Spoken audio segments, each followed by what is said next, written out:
നമസ്കാരം. ബംഗാളിലെ അവസ്ഥ എന്താണ്? മമതാ ബാനർജി തോക്കും എന്ന് മമതാ ബാനർജിക്ക് തന്നെ മനസ്സിലായിരിക്കുന്നു. ഇപ്പോൾ അവർ ഐപാക് എന്നുള്ള അവരുടെ ഒരു ഏജൻസി ഉണ്ട്. അതായത് ഈ പ്രചരണ തന്ത്രങ്ങളും മറ്റു കാര്യങ്ങളുമൊക്കെ ഏകോപിപ്പിക്കുന്ന ഒരു ഏജൻസിയാണ്. അവരുടെ പ്രവർത്തനം വേണ്ട എന്ന് പറഞ്ഞിരിക്കുന്നു. അതിന് അർത്ഥം മമത ഇപ്പോൾ തന്നെ തോൽവി സമ്മതിച്ചിരിക്കുന്നു എന്നാണ്.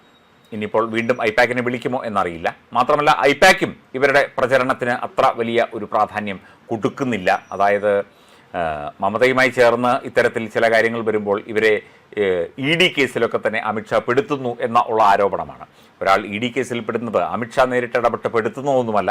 അത് എൻഫോഴ്സ്മെന്റ് ഡയറക്ടറേറ്റിന്റെ അന്വേഷണത്തിൽ കുറ്റക്കാരെന്ന് കണ്ടെത്തിയവരെ ചോദ്യം ചെയ്യും. അത് ഐപാക്കുകാരായാലും ശരി, ഇനിയിപ്പോൾ തൃണമൂൽ കോൺഗ്രസ്സുകാരായാലും ശരി. അതിനിടയ്ക്ക് CPM-ന്റെ ഒരു 2024 ഏതോ ഒരു റാലി നടന്നതിൻ്റെ ചിത്രം ഇങ്ങനെ പ്രചരിക്കുന്നുണ്ട്. അത് ഇപ്പോൾ പറയുന്നത് DYFI-ക്കാരെല്ലാം കൂടി എങ്ങനെങ്കിലും മമതയും BJP-യും തോൽപ്പിക്കാൻ വേണ്ടി ഒത്തുകൂടിയിരിക്കുകയാണ്. അത് വലിയ ഒരു മാറ്റത്തിൻ്റെ പാതയിലാണ് CPM അവിടെ തീർച്ചയായിട്ടും ഇത്തവണ ഭരണം പിടിക്കും എന്നുള്ള ചില കാര്യങ്ങളാണ് ഇവർ ഈ സൈബർ ഹാൻഡിലുകളിലൂടെ ഒക്കെ തന്നെ പ്രചരിപ്പിക്കുന്നത്. CPM അവിടെ ഭരണം പിടിക്കുക പോയിട്ട് ഒരു സീറ്റ് പോലും ഇനിയും കിട്ടില്ല. CPM എന്ന പാർട്ടി ബംഗാളിൽ നാമാവശേഷമായി കഴിഞ്ഞു. ഇനിയൊരു തിരിച്ചുവരവ് CPM-ന് സാധിക്കുകയില്ല. ഇത്തവണത്തെ ഇലക്ഷൻ കൂടെ കഴിയുമ്പോൾ തൃണമൂൽ കോൺഗ്രസ് എന്ന ഗുണ്ടാ പാർട്ടിയും നാമാവിശേഷമാകും. യാതൊരു തർക്കവുമില്ല.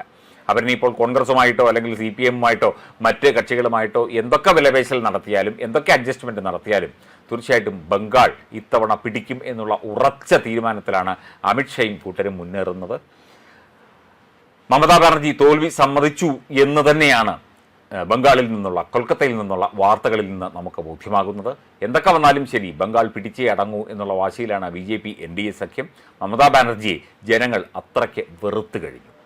സത്യം പറഞ്ഞാൽ ഈ CPM ഭരണത്തിന് ശേഷം മമതാ ബാനർജി തൃണമൂൽ അധികാരത്തിൽ വന്നപ്പോൾ CPM-നേക്കാൾ വലിയ ഗുണ്ടാ പാർട്ടിയായി തൃണമൂൽ മാറുകയും തൃണമൂലിൻ്റെ തന്നിഷ്ടപ്രകാരം അല്ലെങ്കിൽ തൃണമൂലിൻ്റെ ഏകാധിപത്യ ഭരണം അല്ലെങ്കിൽ മമതാ ദീദി എന്ന വ്യക്തിയുടെ ഏകാധിപത്യ ഭരണമാണ് ബംഗാളിൽ നടക്കുന്നത് എന്നുള്ള കാര്യം ബംഗാളിലെ ജനങ്ങൾക്ക് ബോധ്യപ്പെട്ടു.